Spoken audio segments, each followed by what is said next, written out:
Hi viewers, welcome to Naughty Rockets channel. మా పిల్లలు రోజు గేమింగ్ జోన్ కి తీసుకెళ్ళని అడుగుతున్నారు. రేపు అని చెప్పి నేను కూడా అలా పోస్ట్పోన్ చేసుకుంటూ వచ్చాను.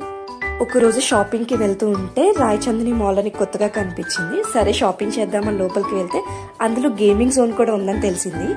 రూల్స్ అడుగుతున్నారు కదా అని షాపింగ్ అయిన వెంటనే గేమింగ్ జోన్ కి తీసుకెళ్లాను. స్టార్టింగ్ లో హాల్ ఆఫ్ గేమ్ అని చూడగానే మా పిల్లలు చాలా ఎక్సైట్ అయిపోయారు.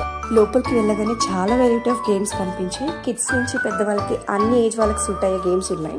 పిల్లలే కాదు, నేను కూడా ఎక్సైట్ అయ్యి చాలా గేమ్స్ ఆడాను. దీనికి ఇంకొక ఎక్సైటింగ్ విషయం చెప్పిన, షాపింగ్ లవర్స్ కి షాపింగ్ చేయాలనున్నా కొంతమందికి కిడ్స్ ఉండడం వల్ల కుదరదు. వాళ్ళు వాళ్ళ కిడ్స్ ని ప్లే ఏరియాలో వదిలేసి కూడా షాపింగ్ చేసుకోవచ్చు. ఆడుకున్నందుకు కిడ్స్ హ్యాపీ, ప్రశాంతంగా షాపింగ్ అయినందుకు పేరెంట్స్ కూడా హ్యాపీ. ఆ వీడియో నచ్చినట్టయితే లైక్ చేయండి, ఫ్రెండ్స్ అండ్ ఫ్యామిలీకి కూడా షేర్ చేయండి. అలాగే ఫస్ట్ టైం చూస్తున్న వారైతే సబ్స్క్రైబ్ చేయడం మర్చిపోకండి.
మా వీడియోని స్కిప్ చేయకుండా ఎండ్ వరకు చూసినందుకు thank you. Don't forget to subscribe. Bye bye.